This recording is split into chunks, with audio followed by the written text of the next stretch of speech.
For the first time this year, we're going to do a Turk of the Year award. So what is that? Well, it's an award we want to give every year to someone who has shown outstanding courage, honesty, and bravery that it takes to challenge established authority. And there's been some great candidates. In fact, we asked you guys for candidates through our Facebook and Twitter accounts, and you came up with so many terrific ones. It was really hard to boil it down to the finalists. In fact, I had to cheat a little bit and create a category called Runners Up. So let me tell you who's in that category. And the first guy is one that I put on there, actually, because he should get some recognition. Senator Ron Wyden is quietly fighting back against warrantless wiretapping. He's saying you would be amazed if you knew what the government was up to in spying in on us. And I wanted to reward his good work on that count. You know, there's some politicians on the list simply because those are the people that are in the news a lot, but he's a rare politician that is doing something good. As you can see, Alan Grayson's also on the list. A lot of you guys nominated him. I like him there because he fought back. He lost his seat in Congress. He was, although he was a super strong progressive fighter, he actually got a bipartisan bill in auditing the Fed. But they spent a lot of money against him. He was defeated. But that's a guy who would not go away, who wants to get back in Congress and do some good, and he won his campaign this time around. The second name you saw on the list there is Abdullah Haider Sheh, and he is a Yemeni journalist who's still in jail because our government has asked that he remain in jail. That's what they asked the Yemeni government to do. He actually reported on a drone strike in Yemen and showed that it was not the government of Yemen that had done it, but it was actually U.S. weapons from a Tomahawk cruise missile strike. And of course, if you do real journalism, well, then we will come to get you. And so he was arrested in 2011, even though he'd done the story in 2009, and he still remains in jail today. That's real courage. And then Savannah Dietrich's on that list. She's the woman who unfortunately was sexually assaulted in Louisville, Kentucky, and she's in school, and the judicial system said, hey, you know what? You're just going to have to take this plea that we gave these defendants, and you're going to have to live with it. And part of you living with it is that we are not going to name who they are. And she defied the court and named them anyway.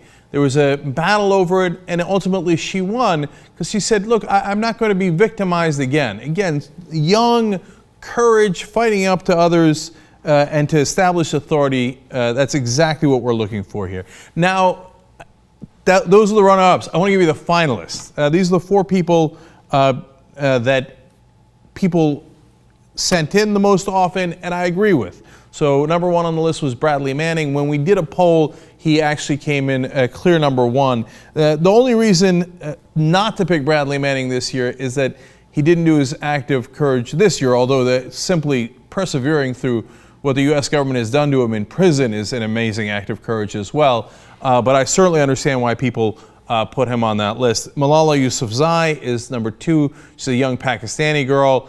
Elizabeth Warren was nominated over and over again as strong progressive in the Senate and fighting up against the toughest adversaries in the country right now, which is the big banks, who hold so much political power and spent so much money trying to defeat her.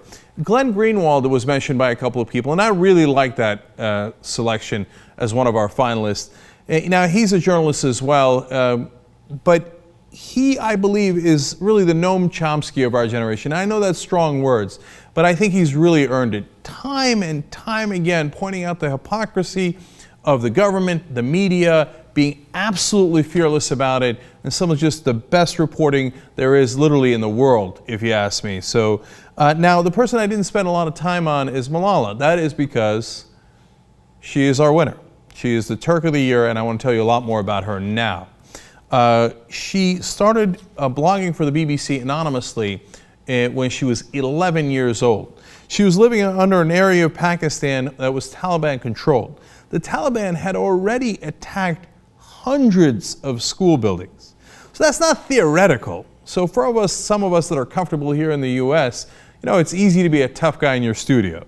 But here's an 11-year-old girl having the courage to take on people who were doing bombings of buildings, and the people they really didn't want to go to school were young girls such as Malala. Now, at some point, she gathered up even more courage and started to do it under her own name.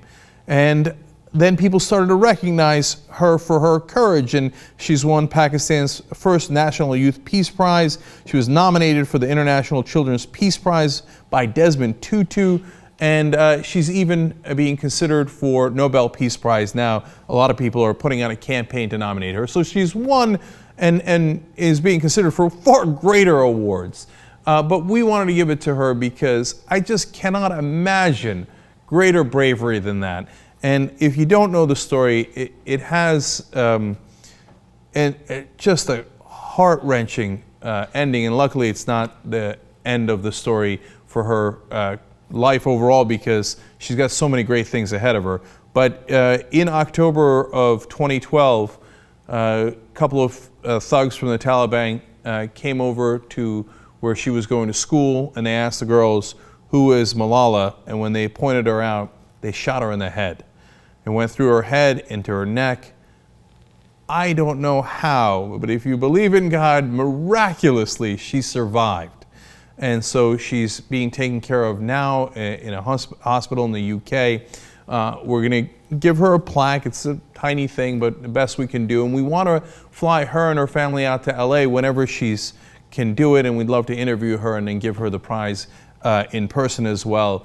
But this is exactly what we're talking about. Extraordinary courage to stand up to the established authority where she lives and to say, no matter how oppressive you are, no matter how wrong you are, no matter how dangerous you are, I am still going to have the courage of my convictions and carry it out under the most dire circumstances.